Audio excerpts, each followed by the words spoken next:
And how you doing, web slingers? Welcome to Nom Talk Network. I am your host for the evening. I am Kenji, also known as the Kenjinator. I am joined by Alejandro and Toni tonight. Tonight we are going to be talking about The Amazing Spider-Man, the Andrew Garfield movie, which coincidentally happened to be celebrating its 10th anniversary on July 3rd, which is kind of crazy to think that that movie's been out for 10 years. Obviously, like, there were the reviews that people had. There were some mixed responses to the movie when it first came out. But you know what? I feel like No Way Home I feel like after No Way Home, people have been singing a completely different tune. It's really, really interesting. But anyhow, before we get talking about that movie, we like to nom and binge while we watch and binge. And we're going to be sharing the things that we like to eat. Tonight, I'm not eating while I host because I feel like that's a little bit distracting because I want to be involved. But later on, I'm going to be eating this Demon Slayer beef bowl that my mom got me from Japan. It's crazy. It's just like a packet that you heat up in water, and then you just got like a delicious meal that you put on top of rice. Toni, what are you binging on tonight? Water. Nice. It's the essence of life. But I am breaking out like my super favorite cup of all time. This was a gift from a friend. So there's Iron Man on one side, Thanos on the other, and then there's actually my tag right there at the Toni Sanchez right there. And then the best part, my puppy. That's my puppy Spot on the other side. Oh, it's cute. That's so a little live long and prosper right there. So oh my god.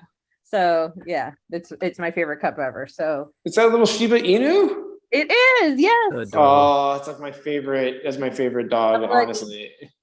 He's somewhere around here, but like, yeah, this is probably the most social you'll ever see him. He's there. He doesn't really like the spotlight of a camera. So I guess I see he's shy. Alejandro, what about you? What are you going to be binging tonight? I'm totally opposite everybody here. I'm kind of overkilling it. So I got my excellent cherry Dr. Pepper here. All right. Nice. Like a proper Spider-Man, I'm just going to go ahead and down some pizza here, some New York style pizza. And then I can't stop over there. I got some garlic bread. I'm going over here. I have some mozzarella cheese sticks over here. So my goal is to follow along with you guys and not just go. I promise. I'll be quiet. I'll munch in the district right here, and I'll be very attentive. I will. You know, with the amount that you list, the amount of food that you just listed, like, don't be surprised if suddenly like my background starts changing, like someone you just see me like starting to leave and stuff like that. Because I'm helping you eat that food. I know, all of a sudden you're like next to me. It's like, hey, what's up? Oh man, dude. Actually, I did have pizza earlier, so I don't feel too bad about this. I don't feel too bad.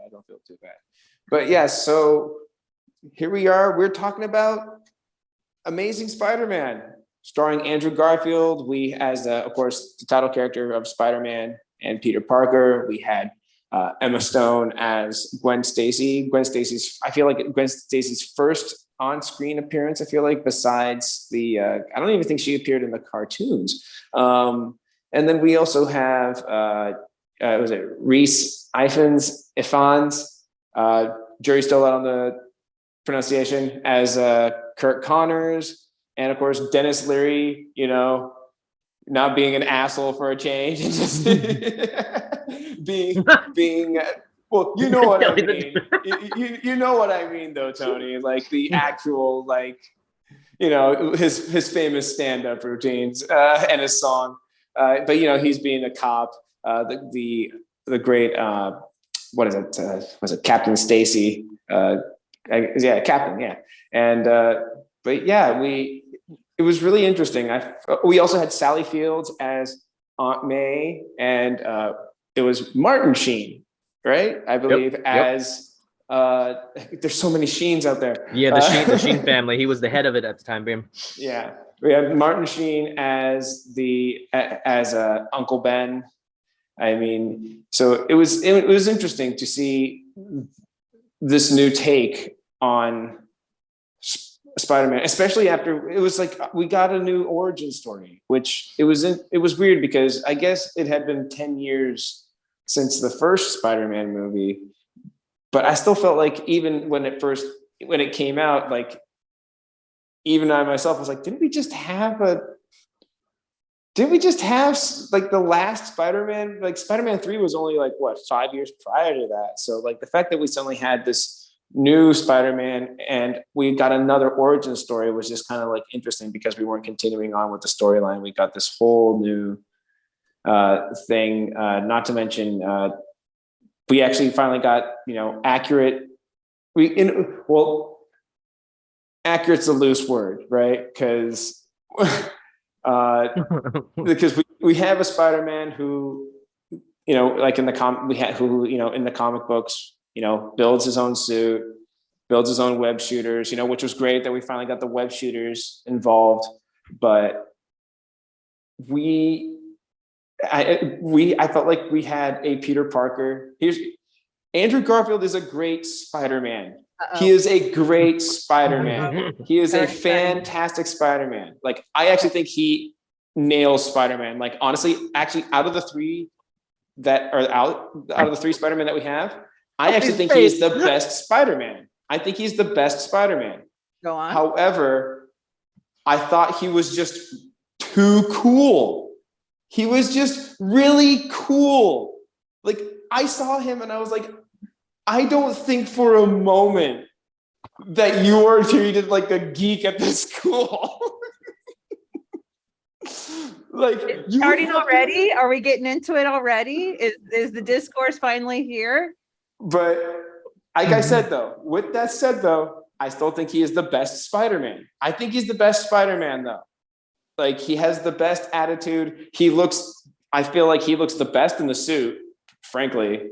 Physically, I think he looks great in the suit. He has the attitude. I actually loved him in the suit. That was just the only problem I had. However, I will say, with that said, though, in the 90s, when like Bagley was starting to do the artwork for the comic books, Andrew Garfield does look like the Peter Parker during the Bagley run of Amazing Spider-Man. So with that said, like, a part of me is like, I teeter-totter between the two because it's like, yeah, he does look like the Peter Parker in the comic books. But that was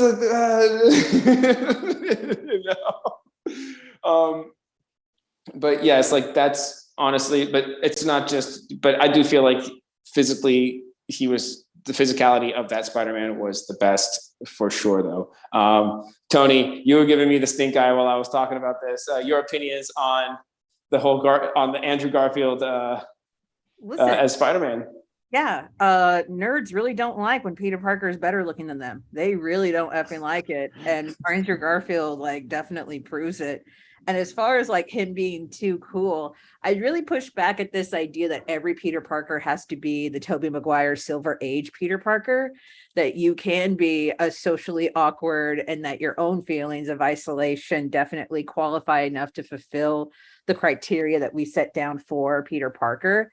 As far as like him being like socially successful enough, to me, it feels like if you're trying to create a live action Peter Parker, and if you're trying to introduce a note of realism, you could not be so socially unsuccessful that you wouldn't be able to bag people like Mary Jane Watson and Gwen Stacy.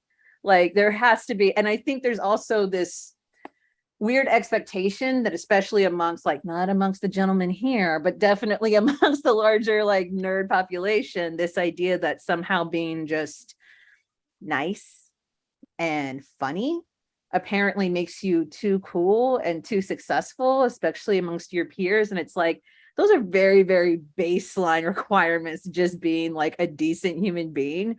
But apparently, if you put it coming from a person who looks like Andrew Garfield, it was just a step too far. And I feel like that's definitely where, for me, it just kind of felt like that argument never really got off the ground. The idea that somehow like this Peter Parker is just way too cool to ever be like considered a proper nerd. And I'm like, First off, one, what you're doing is calling Tobey Maguire and Tom Holland a couple of chuds, which I definitely reject. Not at all. And Oh then no, absolutely not. no, not you. I just feel like the larger discourse, which is like, he's too good looking, he's too cool. And I'm like, what are y'all saying about Tobey Maguire and Tom Holland then? And Tom Holland has that really great story where he's like, I was on my way to an audition and the cab driver is like, I feel like you got a really good shot because the last guy I brought over there was just way too good looking. And it's just like, what the fuck are you saying to Tom Holland right now? But also, I just feel like as far as like him being too cool at one, I think what people are registering is the chemistry he has with the overall cast, especially with Emma Stone. That was just effing palpable, and for me kind of makes the movie and makes both of those movies. In fact, it's the only reason why I actually ever go back and rewatch those. And also the chemistry he does have with Sally Field, with Martin Sheen, with Dennis Leary. I think it's just absolutely palpable. I think it's the right casting. I get how some people are just like, I had an idea of what Peter Parker was, but like my contention would be like, to me, it sounds like most people have a very Silver Age perception of Peter Parker, which is fine. But for me, like I was a huge fan of Ultimate Spider-Man and all that, and you know, the Ultimate Marvel storyline. So to me, this definitely fit. You know, Peter Parker in the Ultimate storyline, he's a smartass. He's definitely more brash than his counterparts from the 60s, 70s, and 80s. And I would say even in the 90s.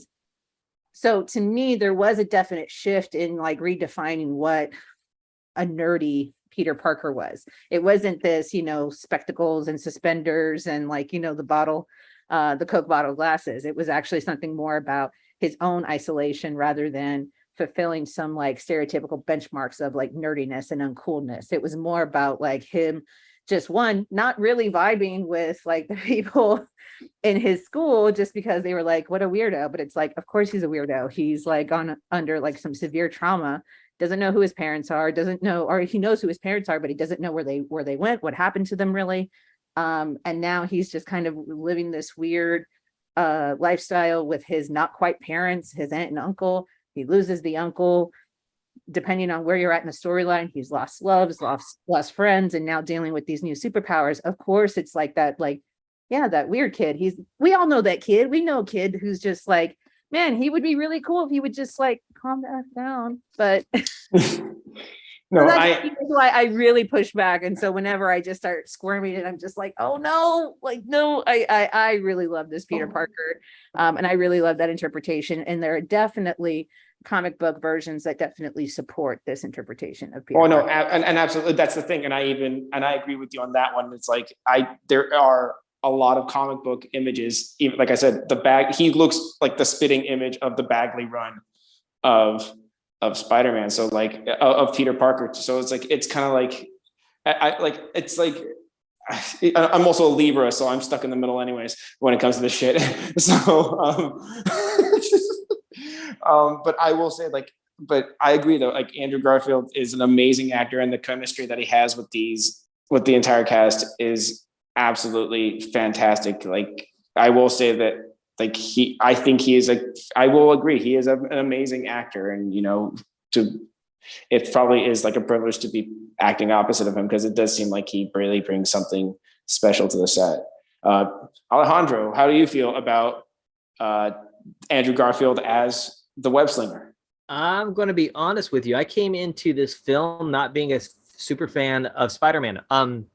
In fact, the only comic I had was I got at I got it at a flea market in Alabama, and it was the introduction of Wolverine versus Spider-Man, and they duked it out. I was just I didn't know what X-Men were at the time being.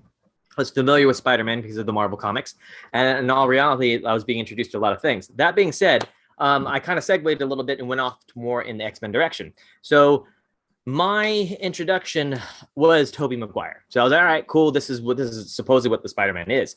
The one thing that I found very interesting, and Toni, you brought this up, and Kenji, you started this right here, is the persona of Andrew Garfield, or who he was, the character type as well. The reason why I said that was you both mentioned it right off the bat. He seems to be I would say, more of a Spider-Man to me than he would be a Peter Parker. However, I related to him more than I did anybody. In fact, you guys can go ahead, scold me later. I actually only watched this film a year ago. So I actually kind of chilled back and delayed watching it for a very, very long time. And then it went on to, following up and catching up. But the fact that I could relate to a Spider-Man being, not exactly necessarily a one side or the other. And what I mean by that, it's like, like I said, interpretation to who you are, people thinking that, oh, okay, you don't look like, I would say you're in a rough situation where you may be in general. However, once again, I guess I feel like reiterating on what you both capitalize on so well. I do see him more as a dominant Spider-Man. His cool guy routine to me is not necessarily cool. It's more along the lines of being quirky.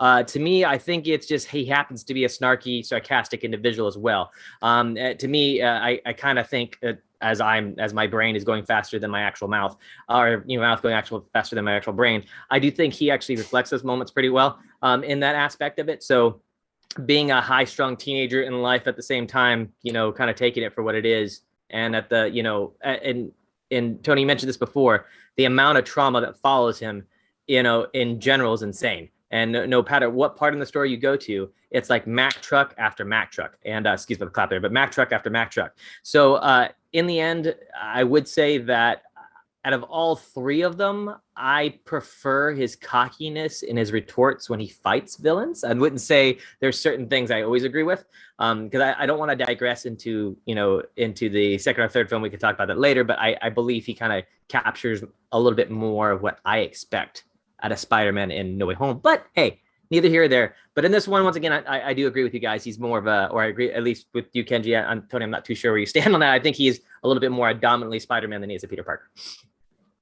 I think there's just a generational shift too, where it's like the people who are watching the movie and judging a Peter Parker are not the same age of folks who are creating this Peter Parker. So to them, I mean, I guess like to us, especially, we're just like, that's a cutie. And no, we would like that guy. I would hang out with that guy. That seems like a guy that I would hang out and anybody else would hang out with. But I feel like the folks who were creating that version definitely taking heavily from the comics and not really giving it a second thought, because I think at that point, when you have Andrew Garfield, you're just really happy that one, you have somebody of his caliber, and two, you're really excited that you have somebody who's excited to be Spider-Man. Whenever I just want to go ahead and cry my eyes out, I watch that video of him showing up at Comic-Con as if he's like, oh my God, yeah. Himself, and all of a sudden he's like on the verge of tears and talking about how much like Spider-Man means to him. So I think there is something also there about the generational like interpretation of casting somebody like Andrew Garfield. I think that's probably the most I would ever give to anybody who would like claim that like, Andrew Garfield was like, it's okay, but like too cool. And it's like, I think that there's a different way in which somebody who's older than the target crowd would interpret somebody looking at Andrew Garfield. Because like Andrew Garfield is not at all like, for example, if you compare him to the Flash Thompson character, it's like that, of course, is their interpretation of like a cool guy, the bully, the one who probably like, has no problem, at least socially.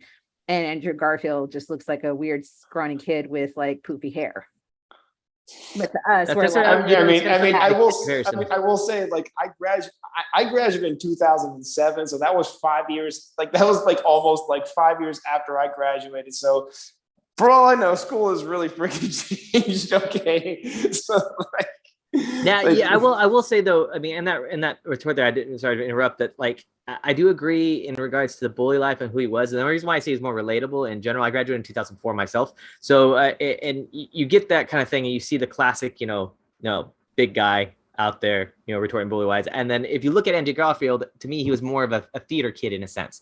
That's what I was seeing, theater kid with an essence of a tough guy. And when I say that's why I guess what I mean, like the quirkiness there. So I guess that I guess. Maybe it's because, long story short, I didn't join theater until after I got out of high school because I was always afraid of what everybody would think of me. So I guess in my mind, I'm always thinking that, then again, Andrew Garfield, I'm trying to think of him as strictly only Spider-Man. And the reason why I'm saying this is because now I see him in other films and he's in a lot of musicals and stuff like that. I'm like, wait a minute, hold on. That's not I got to take that character because you gotta get that away. Even though that makes sense, I'm trying to make sure I don't let that distract my thought process. That's all. But I mean, how many times have we been like looking back at like our high school yearbooks and we're just like, that person was really hot and really cute. I don't understand what the Yeah. deal was. This That's idea very that valid. they were like not cool or not likable, or they didn't have friends, or they weren't popular, and you're just like, everybody I knew liked them, but like for some reason they just weren't part of the A crowd or whatever the hell. Like I graduated in 2002, so by this point, when this movie is out in 2012, I'm just expecting like, yeah, I'm a good 10 years out. I should probably have a couple kids right now that are that honestly on their way to high school. So yeah, my expectation was like, yeah, things have definitely changed, and that's fine and that's okay. And again, to me, it's more about his own feelings of isolation and awkwardness rather than, and I think, in the film, it's not like he's ever shown like the bullies go light on him or the girls are just like somehow any warmer to him. But for some reason, honestly, because of the way he looks, because we deem Andrew Garfield to be more classically good looking than Tobey Maguire or Tom Holland, I think that's when people are just kind of like, come on. It's like, but seriously, we know those people. We know those people that you're just like, that's a good looking guy. If he would just calm the fuck down and pick up some social skills. We all know that person. I guarantee you're all thinking of one person that in your life that you're just actually, funny you mentioned that, because I feel like Alejandro, because of where I don't know if you still work at Universal, but because of where you work, you actually might know someone that I know that is exactly who she's talking about.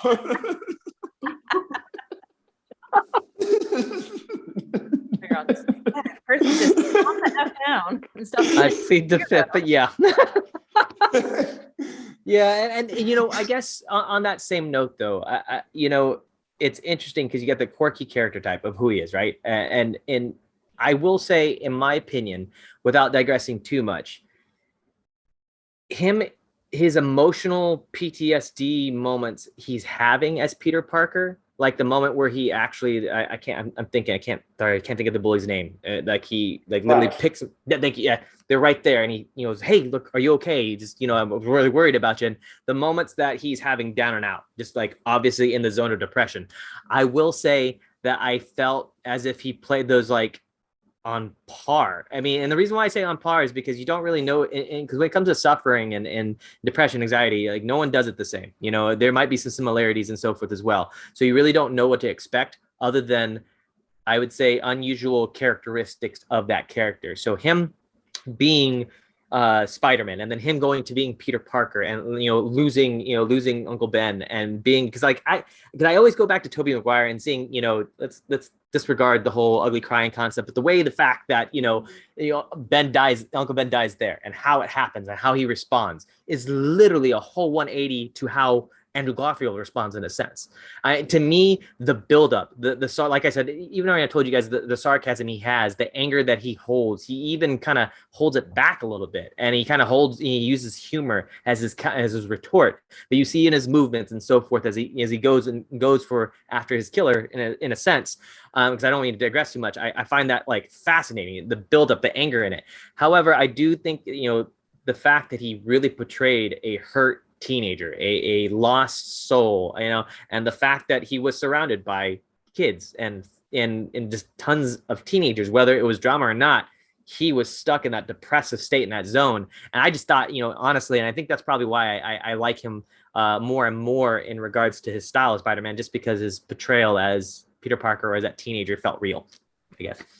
I also think the reason why I really love this take on Spider-Man and Peter Parker is because I think it's the first time that I've seen Peter Parker and Spider-Man be used as and I don't know if this is at all intentional, but it's definitely the way I interpreted Peter Parker and their Spidey sense as a metaphor for neurodivergence. So like for ADHD, for autism, for sensory processing disorders, that scene where when he's just kind of like on edge because he can't figure out how to brush his teeth without like just destroying everything, and he's just having this like really weird moment processing all the input because he can hear the spider that's like crawling across the wall, and he's just like completely on edge. And I even took the way in which it kind of just makes him not scattered, but like erratic. That to me was like, oh, so like this is, and again, I have no idea if Andrew Garfield intended to play it this way, but that's definitely the way in which I interpreted it, because it does feel like sometimes there are days when you're just completely hyper fixated on something that nobody else can hear, nobody else would ever be bothered by, like the hum of a machine, or the way in which the light is like hitting a certain thing. So I really love this take on that. And and when I go back, I mean, that interpretation still holds up. And it's not just something that like I took, just on the first viewing and just kind of like abandoned. No, I totally agree. Like the way he definitely does portray him in a way that like I kind of feel like I kind of agree with what you're saying, because like like for me, like I have ADD, ADHD as well, and for me the sound that I focus on is that weird high pitch tone that you hear when like you're in a quiet room. Like I'm always hearing that, and I'm always fixated on that. But anyways, like I will say, like before we continue on, I actually realized we have not given our popcorn ratings. So the popcorn ratings, the way that it works is we give our idea of, how many popcorn buckets we give it. 1 popcorn being the worst, 5 popcorns being the best. And yeah, so you get the idea. Toni, how many buckets of popcorn will you give it? I'm basing this completely and totally on my enjoyment of the film, not necessarily on. You just asked me how many popcorn buckets. You didn't ask me to actually like critique this movie. Like, Oh, no, not quite yet, because we will be getting into that later on. Okay, great. So I'm giving it 4 out of 5. However, I'm probably going to be very accepting of any and all criticisms launched at this movie, just because I get it. I understand it. I see it too. I'm not blind to it. I'm just willing to go ahead and completely dismiss them because I'm having so much fun with the cast. I'm having so much fun with the performances. I'm having so much fun with this particular iteration of Spider-Man. And I also think I can't ever escape the fact that the reason why Sony, one, is making any of these movies past that, the Sam Raimi trilogy, is because within their contract and the Spider-Man rights, they had to keep on pumping out Spider-Man movie every so often, otherwise they would lose the I didn't right. know that. That's funny. That's exactly the reason why they did it, actually. So whenever people were just like, why is there another Spider-Man movie? Why is this happening? Why is this coming out? We're still fresh off of Spider-Man 3 and all of the disappointment that gave us. And it's because like they had to. If they stop making Spider-Man movies, they lose the rights. So yeah, that's why this whole MCU deal, that they have with Marvel / Disney now, like that's fulfilling a lot of the boxes. That's and that's fascinating. why those rights are never really going to ever flip over unless they just choose to go ahead and sell them. But anyways, I digress. But yes, 4 out of 5. Yes. Alejandro, how about you? Owie, your face. Fix your face. I'm like, that blows my mind. I'm not trying to be dramatic. We'll get into all the stuff about this movie. I'm sorry, that blows my mind. The back politics later on as well. We'll get into all that. Too. So mine's different. Like I said, perspective from where I came from. Just saw the films. 3 out of 5. Got it. And first of all, I am very excited to announce this because we are having a first for Nom Talk Network. This has never happened before in any podcast that we've had. Ladies and gentlemen, I give you the half bucket with my rating of 3.5 buckets. Ta-da! Look at it, its glory. Making. The half bucket. It's never happened in ever. Drink it in, or in this case, I guess, eat it up, because that is in fact a first for us. But yes, I give it a 3.5, and I have its reasons for it, and it's it's also in comparison also to the other Spider-Man movies as well, like, and where they come onto the scale as well. So like, it's a curved scale. Unfortunately, this is in this class. We grade on a curve. So, so because of that, I have to basically do it. But yes, 3.5 out of 5. And it has a lot to do with the story. I have my one of my gripes I have with the story is that we have a brand new origin story, because like you said, Tony, we just came off of Spider-Man 3 and what they presented us with that. So the fact that we were suddenly getting, first of all, we weren't getting the Spider-Man 4 that everyone had been hearing about on the internet, Sam Raimi's supposed Spider-Man 4. So the fact that that didn't happen, we were really interested. We were kind of surprised to see this amazing Spider-Man movie. Not to mention it was this whole origin story movie as well. And so like that meant we saw Uncle Ben getting shot again. We hear Uncle Ben kinda tell us that with great power comes great responsibility. He kinda says it. He kinda doesn't say it. And also, we also have one of my biggest gripes that I have, which is the fact that at the very end of the movie, despite the fact that Captain Stacy says, "Please leave my daughter out of this shit," he goes, Nah. it just basically decides to talk to Gwen anyways.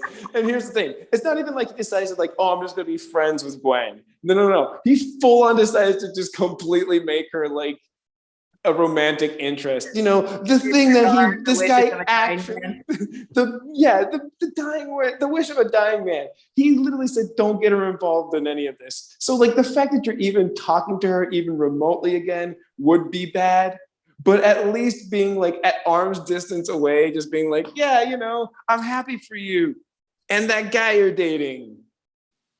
Yeah, just to like, because like, but then the fact that just at the very end of the movie just goes, "Yeah, but it's fun to break the rules," or whatever the hell he says. It's just essentially is what he says. And it's just like, and it's because of that, it kind of brings my rating down a little bit more. Also, sometimes it also, some of Connors's reasons for doing the things that he does. Like, first of all, a lot of villains have really bad story, have really bad motivations. But with that said, though, like Connor's, his was a little bit more interesting. But I will say, I loved how their rendition of the Lizard. I love the way it looked. I love the way he moved, the way he fought. Bryce Evans did a great portrayal of him. Like just the way that he moved alongside Spider-Man when he was doing like that combat in the hallway was phenomenal. But yes, like, I mean, my biggest gripe is a lot with the stories. Alejandro, how do you feel about the story? That was my issue. Like I said, the thing was at the time being from a brand new, I would say, feature fan coming into it.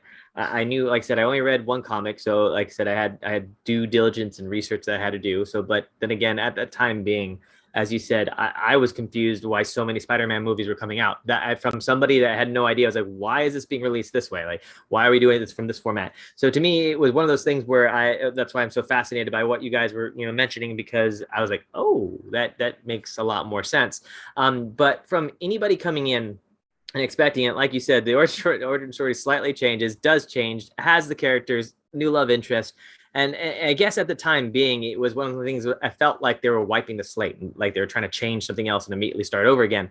And from that point of view, if I was just looking at it outside looking in, that's where it immediately went from 5 to 3 to me, because it felt like they didn't know in what direction the story was supposed to go in, and yet they had so much of a nice foundation of a foundation and history of Spider-Man, a fan base, to make it okay, cool. You're going to know who Peter Parker is. You're going to know who Uncle Ben is. You're going to know these people, in regards to that. So I guess to me, my major complaint was, coming into it, not being aware of the necessary storyline. It seemed a little confusing to some extent, only in that regard.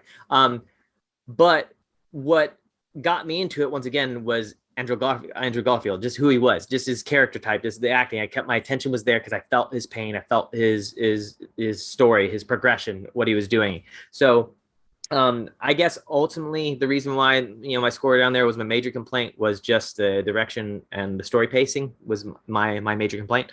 So it ultimately knocked down the foundation to 3 on that regard. But other than that, really, I felt like I said I was happy with the main character. In that regard, I will say I was a little like, yo, why did you go? Why did you go after homegirl after her father did say, wait a minute, I thought that was kind of a dickhead move to do to some extent, but I felt like, because I was also upset with him in his communication with Uncle Ben. I was also upset about the whole situation there. And yeah, maybe I did take it personal that he let homeboy go, eventually go, here you go. And, because you're angry and I get it. But I guess what upset me so much about that was his responses in that regard were too teenage. That's what ultimately was like, all right, it sucks that it took a death for you to grow up, but I understand that, in some cases it happens. People have to get that smack in the face. But ultimately, I'd say that was my biggest complaint, and I'll stop it there right there. It essentially was the story pacing, and this is just from a perspective for somebody coming in that was, genuinely aware of the story of Spider-Man. Toni, your opinions on the story. I mean, you already heard a little bit about it earlier on, but I would love to hear more. Yeah, I think whenever I'm talking about, when I said like I'm dismissing, and giving a lot of latitude because of the fact, the meta reasons, the fact that Sony, it's not like anybody went to Sony and said, I have this amazing Spider-Man story. I just need to tell it. You need to give me this. It's a story that needs to be told. No, Sony was like, we got to make a movie. Somebody give me a Spider-Man movie. Go get one. And and then you can tell, when you mentioned like, Martin Sheen very clumsily working around trying to talk about responsibility without saying with great power comes responsibility. It's only because they're trying to deviate enough so that way there is enough separation between the Sam Raimi trilogy and this new one. The other thing too that's on my mind was the fact that like this movie came out in 2012, Iron Man came out in 2008. So it was literally just the beginning of the MCU. And at that point, there was still this idea that somehow the MCU was going to be this one and done. The idea of pulling together all of these, smaller franchises into a mega franchise movie, the Avengers, that, by and large, people were just kind of like, this is a trend. It's not going to be something that works. And if it does, it's going to be a fluke. Right. So you can kind of see Sony saying, just in case it's not a fluke. And we do need to set up our own little Spider-Verse. And we do need to set up a trilogy centered around Spider-Man. And he will be our Iron Man. You can kind of see why they're making the decisions that they do. The idea that he has to say that bullshit last line at the end of the movie is only so that way people can kind of know, hey, there's a sequel on the way. Because it would have been way more impactful if he had just stayed quiet, sat in his seat, and just shut the F up. It would have been like so much more impactful. It would have made way more sense for the fact that like, yeah, you just gave a dying man your promise, like on your honor, and you just completely like 3 days later, you're fine. Like 3 days after his funeral, you're like, and enough of that. That was enough of that. We don't need to go ahead and keep that kind of promise. And it just only because they're trying to move to a way where they can kind of tease the same kind of pipeline that Marvel was already setting up over there, across town. I mean, yeah. So for me, it's like knowing that some of this is very much studio interference. A lot of this is trying to build up a mega franchise of their own, but also not invest so entirely just in case the whole MCU thing just completely implodes on itself, which so many years later, it didn't. So it just, to me, it's like, I get why the decisions are being made. These are not, story-driven choices. These are not character-driven choices. So I am inclined to give a lot of latitude to that, just because like when you're a director, producer, writer, sometimes you're at the mercy of a studio and you just have to make the best of a shit situation. So yeah, that's why I'm kind of like, I hear everything you're saying. I agree with everything y'all have said about that story. I 100% agree. I think it's a really bullshit thing for Dr. Connor's motivation to be literally ableism, because I don't think his condition was ever life-threatening. It was just the fact that he was missing an arm. So it just was like, wow, dude, like it doesn't hold up. It doesn't quite hold up. Like so it's just a lot of things that just don't hold up under scrutiny. But again, along the way, there are some really cool things. Like, do I completely fall for the whole Spidey Connors fight in the library with Stanley in his little headphones? I eat that shit up. I love it. Couldn't love anything more. Like, so I'm enjoying myself at, for the ride, but like, yeah, the seams are very, very apparent and visible. And it's just like, I've elected to just suspend my disbelief, suspend my critical brain for just that moment. And when I am later on a podcast, I can then talk about it. But yeah, in the moment, it doesn't stop me from enjoying the overall experience. But yeah, I see every single thing you guys are saying, and I don't disagree with them. So earlier, I thank you for your input. I actually seriously, like, I'm glad that I'm not upsetting you with my opinions, because like when I got that stink eye earlier, I was like, oh man, oh no, this is gonna be one of those podcasts where no, and I'm so sorry that unfortunately it's like I think I'm raging more against just the overall reaction to Andrew Garfield Spider-Man, not necessarily anything that's happening here. Not at all. Like, no, I mean, yeah. Here's the thing. I absolutely 100% adore Andrew Garfield too. So like, I don't want to say like I'm not the toxic populace. I'm just trying to say, dude, we're talking movies right here. We could call each other's mom sluts, and we would just like shake hands like gentlemen and be like, hey, your mom's a nice lady. It was a movie podcast. Like like we're wiping the slate clean. Like I would have been like totally okay, but I know your mom. She's a nice lady, so. So earlier we actually had a cue ball mentioning that he was having what was it? I think he was having pork chops and fries. I think he said he had. So cue ball, first of all, thank you so much for joining us again. We love when you do. We love when you do. We love when you do. So I mean, as we were mentioning, like the fight sequences in the movie, like obviously, like I just kind of want to do a slight humble brag because obviously because I got an opportunity to meet one of the Spider-Man stuntmen while I was working on various productions. So Ilram Choi did a lot of the swinging stunts for Andrew Garfield, which first of all, I actually 100% loved the swinging in Amazing Spider-Man. I loved the way that he contorted his body, like very much like it did in the comic books. That was like one of the issues I actually had with the Sam Raimi movies, was that it was like he was just a little too like he posed. Yeah, I'm like, yeah, I'm kind of going through, but yeah, 100%. This one, he was just like, yeah, I'm gonna do the spaghetti pose, like just like all gets contorted and stuff. But the other one, the other stunt man was a guy by the name of William Spencer, and I got really lucky to work with him on a show. It was like a scene where there was a bunch of skateboarders. He basically did a lot of the all the flips that you see Andrew Garfield do in this first movie. He ultimately ended up doing the majority of the stunts in the second movie as well. But he did a lot of the skateboard montage that you see in the movie. And so like I got to see him doing the skateboarding thing, and I was like, I feel like I know this guy. And then I finally saw him turn around, and I was like, oh my gosh. So like when they called the cut and they were changing the shot around because it was going to be about 20 minutes for resetting up the camera, I just kind of walked over. I was like, are you William Spencer? And he's like, dude, yeah, do you know me because you looked at the call sheet? Or I was like, no, I know who you are because you're freaking Spider-Man, dude. He goes, he was like, yeah, I guess I am Spider-Man. I was like, no, you don't guess you are Spider-Man. You are Spider-Man, dude.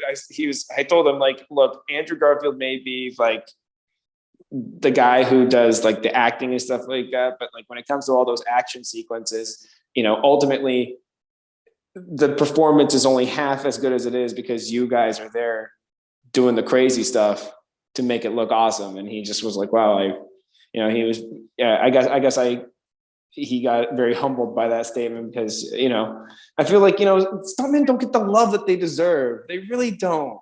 Stuntmen don't get the love that they deserve. Hashtag make stunts an Oscar category. Seriously, 100%. Like I feel like we've gotten to the point where of course I worry that if we do that, Tom Cruise is going to be nominated every year. He's gonna do something crazy. Him and his no insurance. God dang, man. Like, mean, dude, every time he does a show, there's insurance companies that are scared of him. They back out. So it's crazy. Like the ones that do it. Oh man, you're right. He'd probably.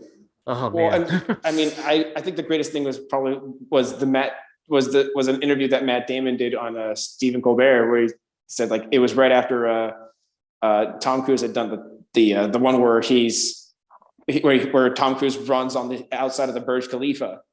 Yeah. I forgot which one. I think that was the fifth one or the fourth one, but the fourth one. Okay, so for that scene, he's like, Matt Damon was like, so how do you prepare for a scene like that? So Tom Cruise apparently goes, so I go up to my safety guy, right?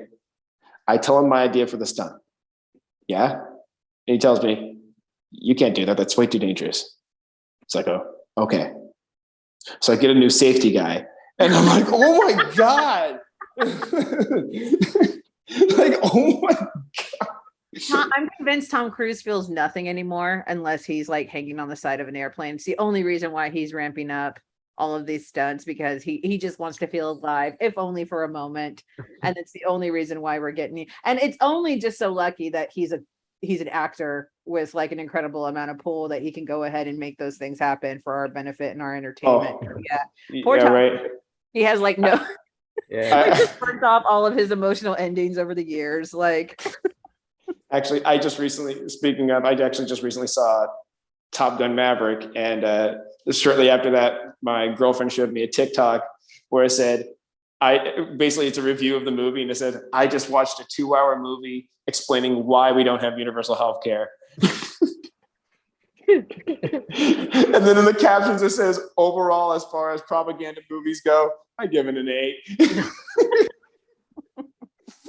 But anyways, we're digressing. We're straying away from the main story. We're talking about Spider-Man.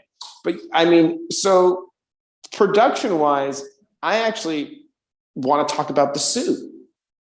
Like, so we had the Sam Raimi suit, which I actually thought was a great looking suit. I wish they had done something different for the symbiote suit, but as far as like the standard red and blue, we got a pretty standard good looking suit.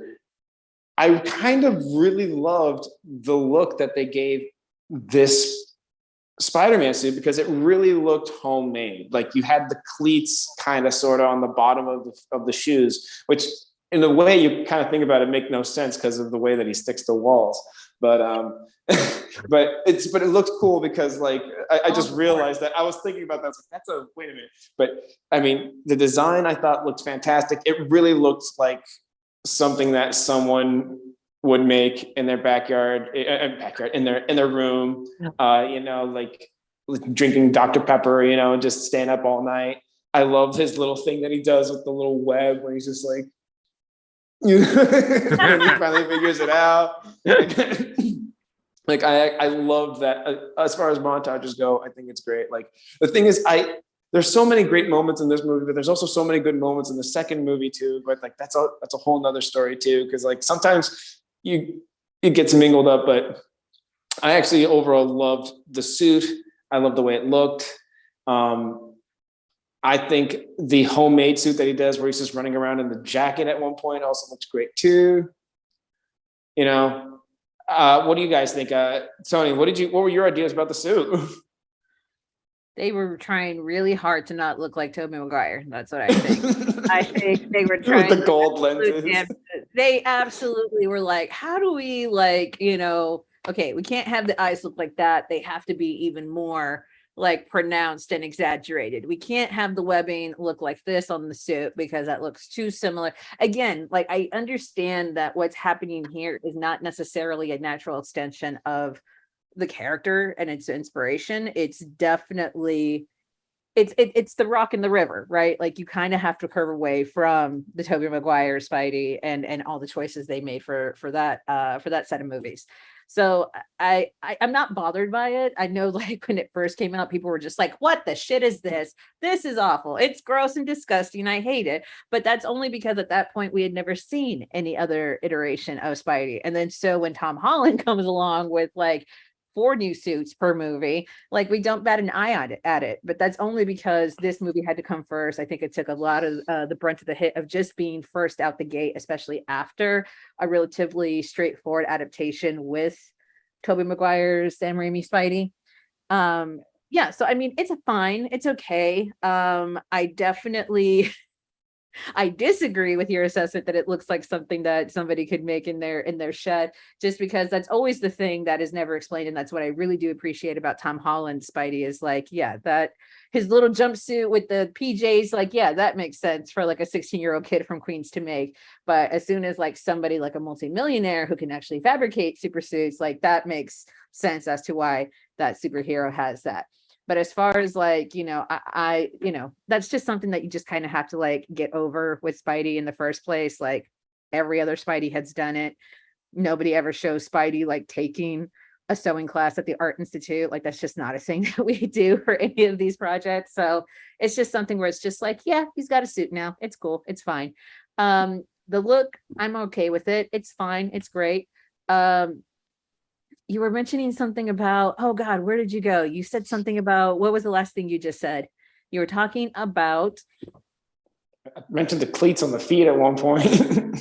But, oh, I don't know. But anyways, I'll get back to it. But I do want to say that I definitely do appreciate the swinging style of Spidey in this one, just because, yeah, the Tobey Maguire, it just kind of felt like poses, and then they just kind of like had to make something happen in between those poses, and they were very like angular poses, whereas to this one actually does look like somebody who is swing, like there's actual physical momentum and there's gravity at play, and the toe was not always perfectly flexed or pointed, and it does feel more real and more tangible to me. So I definitely appreciate just the suit in motion.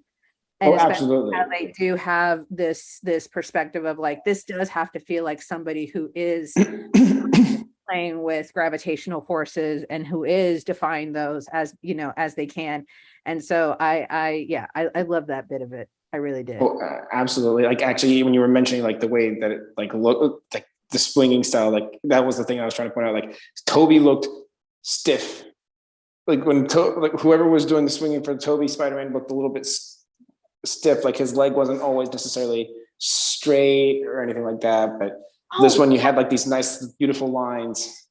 No, you were mentioning something about the emotional range of this Spider-Man, of Garfield Spider-Man versus Tobey Maguire, and the thing that struck me is that this Spidey suit looks far more aggressive, which does play because Andrew Garfield does play this Peter Parker far more angry. Yeah, I was gonna say, Andrew, that's what I meant for the aggression in his character and acting. Yeah. Tobey's Spidey was more emotionally passive. You definitely felt like this was somebody who was constantly going through something. You definitely felt their pain.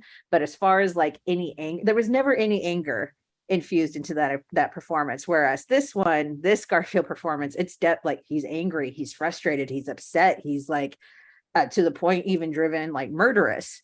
And that's great because it's like, yes, you should have the full range of emotion available to you whenever you're going through something. And that definitely makes it for a more believable interpretation to me. So I definitely feel like, yeah, with the, there's more red in the suit. There's more, the eyes are more angular, and it does look at one point, there's it's the carjacker, where he's like totally like, just completely being an asshole to him. And he does just like web him to like a wall or a fence or something. Yeah. A shot where he kind of like peers in like this, and it's fucking creepy and scary for just a moment.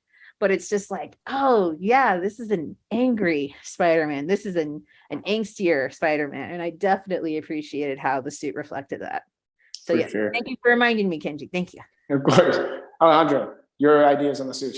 In short, pretty much that I'm going to be honest with you. I sold cars for 4 years. I'm a sucker that sees a nice new shiny thing and I want it.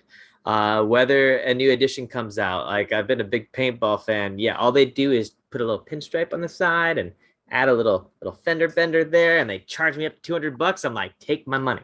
So I saw this suit and I fell in love. Unfortunately, I was a sucker for it. Now the reason being is because I was no bigger than 110 pounds soaking wet for the majority of my life until I hit adulthood. And to see a lanky, skinny Spider-Man that still had some muscle mass, but it looked really good in that suit.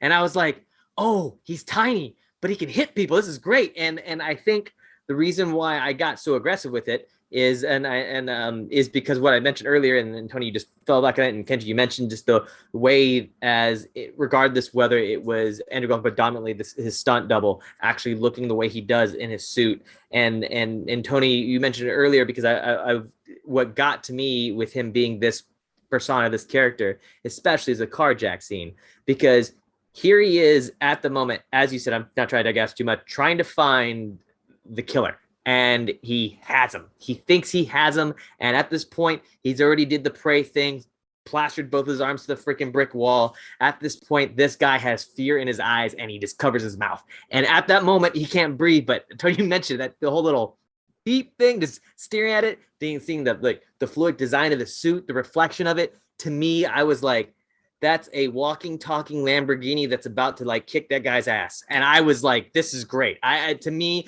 I thought that was, okay, he's a dork. He's sarcastic. He's giving you humor, but he's about to beat your ass. And I thought that was the greatest thing ever. And honestly, I thought about 85% of that, in my opinion, was a suit. I didn't see it. Like I said, I'm not, crapping on, the previous Spider-Man suit. There was nothing wrong with that, in my opinion on it. I do agree with both of you. I believe that there was much more stiff in regards to who he was until this character is now. However, and maybe call me, I don't know, maybe I'm just a sucker just for just wanting to purchase the next big shiny thing, but there was something that complemented a nerdy, slender form of a frame that, because like we're coming from previous Spider-Man, yeah, boom, I'm buff. I'm obviously who I am, but Andrew Garfield wasn't necessarily the same. He obviously was getting his, he's a badass, but he wasn't like, whoa, I'm super like human strength. It was still him. So I just think, in my opinion, that suit complemented it a little bit more because I thought of the fluid designs of it. Once again, maybe it's just I love shiny new cars, because to me, it just seemed to be very fluidic. It definitely, as you said, Tony, it definitely complemented his aggressions in what he was doing. So anything in which he was about to do that seemed to be dangerous, or I'd say more authoritative in his own sense, I think the suit complemented it. It definitely tracks, just because Andrew Garfield's body shape is definitely very different from Tobey Maguire's. You would never call that dude thick, but he's much thicker compared to like, of all the Spideys. He's definitely, I seem like a boxer. Right. Exactly. Whereas Andrew Garfield is very, very lean, even with all that. I mean, that's as lean that's as big as he gets. Like, mind you. So I mean, it's like that tracks the fact that like even the Spidey insignia on the suit is like the legs are longer and skinnier and everything's more exaggerated and everything is like the streamlinedness, the fact that it's not like, the red bottoms and the blue top, that it is something that's much more sleek and elongated. Yeah, I definitely feel like that probably plays more to whether or not that's a chicken or egg scenario, the body shape, leading totally or back and forth. But yeah, it definitely feels very different and very specific to this Spidey. And it's really unfortunate, because like as much as we loved, this Spider-Man and what we were getting, and I mean, unfortunately, we know what happened with Amazing Spider-Man 2. We know how that was received by the majority of the fan base. I mean, there are people who loved it for what it was able to provide. I have that's a whole nother review. But like I said, but it has nothing to do with, it's nothing to do with Andrew. It has nothing to do with, it's actually all to do with character. It's all to do with character design. The story is awful and the choices are awful and the designs for some of these other new characters are effing just like, oh, yes, that's a choice, and you made it. Good for you. And what's even more unfortunate is, now this is I don't know if this is true, but this is something that I've read online. But it's apparently that it was how Andrew felt about the second movie during time. He was supposed to be promoting it. He wasn't really promoting it a whole lot as he was supposed to. And then apparently there was like some sort of event that he was supposed to go to that apparently the CFO, the vice CFO of Sony was supposed to be at, and like he apparently, well, first of all, he had no idea he was even there, but he was like, I just don't want to go to the Sony event. And basically the vice CFO was like, you feel like you're better than this? Okay, fine. So like that's why like the Shailene Woodley MJ scene was apparently cut, was so that way like they had no plans to, after that they decided we're not going to do Amazing Spider-Man 3.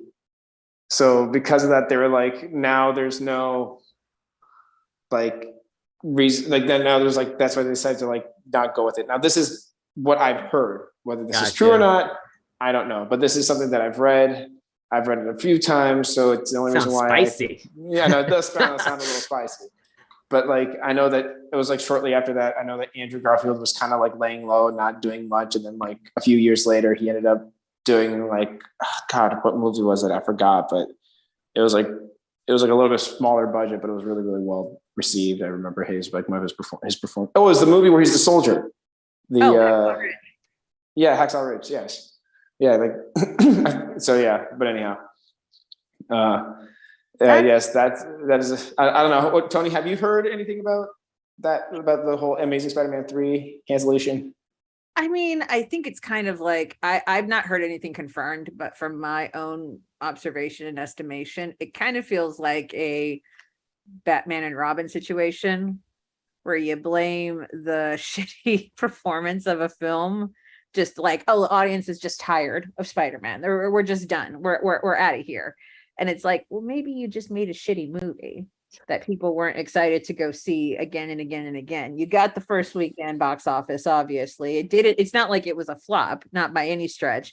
But of course, like these superhero tentpoles are held to a completely different, ridiculous degree in terms of their box office expectations. So it's like if you don't make half a billion, in the first 2-3 weeks, like you're considered a flop, even though it's like you made all your money back and then some, and you continue to make money based upon the merch and everything else outside of the box office. So no, it's not a flop. But yeah, it just kind of feels like, especially with that second movie, there's just a lot that just like was squandered. It's like, how do you get Dane DeHaan and Jamie Foxx and then just completely squander any and all opportunity? And then of course, the one time that you're just like, I do want to be comic book accurate, and that's with the death of Gwen Stacy. And it's like, did we need to? Is that exactly like what was necessary for this franchise at all? Because literally all anybody has been able to tell you about any of these movies is how people enjoy the chemistry between Andrew Garfield and Emma Stone. But your solution is just to throw a grenade into that and completely end it. Okay, cool. Thanks. So it just feels like there's probably a bunch of, I've never heard anything definitive. As far as that is concerned, I think there is at this point, especially by Amazing Spider-Man 2, the MCU, like the Avengers had already come out, Phase 2 was already up and going. I think they all just kind of took a look and said, like, this is not working. This whole one movie at a time thing, this idea that we're going to build off this, because that's what it was leading up to, right? A Sinister Six movie. And they clearly didn't know what they were doing. And what I have heard is that outside, especially at that point in time, and I don't know if this is still true, I doubt that it would still be true in 2022, but at that point, the story that everybody was kind of agreeing on was the fact that if you weren't working at Marvel, so if you were at any other studio that had a superhero property, you were more or less embarrassed to be working on it, because these weren't folks that grew up thinking and dreaming of creating a comic book movie. These were people who were like, oh, I'm going to make businessmen, yeah. Right. Any and every other movie. So the idea that they were going to make this kids book movie and then have to invest in it to the level that we would require, like as fans and as people who like definitely vote with our money, like they were just largely embarrassed. So that's why the X-Men movies are, that's why the Spideyverse movies at Sony pre Tom Holland, like all those movies that all seem to kind of like, anything that succeeds is purely like just on the strength of what happened specifically for that film. But as far as like building up a franchise, a brand, like I think at this point, people just kind of felt like maybe it's just easier to pull the plug and start completely fresh. But at that point, we all know now, those conversations then lead to Sony lending the rights over to Marvel and the MCU, and we get Tom Holland, which is great and fantastic and definitive. But now we're in this really wonderful time where, like, what are rights? What does that mean? It means nothing right now. Your Spidey can be both in a Sony film and in an animated film, in an MCU, No Way Home situation. So it just feels like at that point, they just kind of gave up because they didn't trust enough in their ability to build a franchise, especially on the fact that, like, yeah, I'm sure Andrew Garfield was not jazzed to be part of something where he just was kind of like, this is where we're going. I've never heard him say anything disparaging about the movies, but as a Spidey fan, you couldn't think that what was happening by the end of that film was a good thing. So yeah, it just kind of feels like there's a bunch of things that all kind of like came together to just kind of pull the plug finally. So I don't think any of us are upset about it. Other than the fact that we would have liked to have seen more Andrew Garfield, but yeah, it is what it is. And that's the end. Yeah. Well, with that said, I feel like we should start to wrap up this podcast, unfortunately. Where are we sitting on our ratings? Are we still sitting at our original ratings? Alejandro, Tony, still getting at the same ratings? I'm going to go ahead and go up to a 4 out of 5. I'm going to be honest with you. I'm going to hold out and consider the fact that there's a multiverse in the world and think that Andrew Garfield has a possibility coming back. The reason being is that it seems he has a redemption hero story and coming in. I just think it's a possibility. So I'm going to just be like, holding on out. Come bring him back. Come bring him back. So that's that. Yeah, I'll go 4 or 5. All right. I'm sticking at 4 out of 5. I think his reception in No Way Home definitely proves that there's a lot to like in this movie, and it definitely a lot that makes up for what we end up getting in the second movie. So yeah, I 4 out of 5. I enjoy it. I love Andrew Garfield. Oh, I feel that, and I would love to change my score, but I can't. Because we got this brand new sexy half bucket finally on the screen. I have to utilize it to its maximum potential. So for all intents and purposes, we are not changing my rating. We are staying at 3.5 buckets out of 5. All right. Oh my God. I applaud you for not going down to 2.5 buckets. So. Oh God, absolutely. No. There is a Spider-Man live action property that does get that rating. It's none of the movies. It's one of the earlier shows. But yeah. But anyways, that's a whole nother thing. One. I knew it. Yeah. Thank you so much for joining us. Toni, where can we find you on the social media? You guys can find me on all the social medias at the Toni Sanchez, Toni with an I, Sanchez with a Z. Look, it says so there on the cup. Oh, you can't see it because it's blurred by background. No. Oh, there we go. Hey, there we go. Yay! Yay! There we go. I'm also going to be at Comic-Con for our Flag Means Death panel that I'm doing with a bunch of super impressive people. It's going to be on Thursday, I believe, at 4:00 in one of the Marriott Marquis ballrooms. So yeah, go ahead and check that out. That schedule's already up. So yeah, I'll see you guys in a couple of weeks. Is that gonna be live broadcasted? Because I love the Gay Pirate Show. I don't think it will be, to be honest. I don't think so. I've not heard anything along those lines, so I doubt it. Oh God, I hope someone videotapes or someone records it because I would love to see that panel. It's gonna be a good time. Yeah. Alejandro, where can we find you? Let's see here. 3 social media accounts here. So basically, you can find all my acting daily. I'd say Shenanigans account. It's going to be IAMCOWIE. It's I am Cowie. That's on Instagram or Twitter. Daily Talking Trash. It's going to be Crimson Cowie, as in color crimson, and then Cowie, COWIE. And then last but not least, Facebook with all sorts of shenanigans, whether it's going to be auditions, acting, you name it. It's going to be Alejandro Cowie. That's it. And I am Kenji. You can find me on Instagram and TikTok at Kenjinator. You can also find me on Twitch at the Kenjinator, because someone took the other one. So the Kenjinator on Twitch. And this Sunday and most Sundays, I do a D&D podcast with my father. My father is the DM. It's a great campaign. I highly recommend you all tune in. With that said, thank you so much for joining us. Once again, I am Kenji. This has been Nom Talk Network. Thanks for joining us. You have a good night.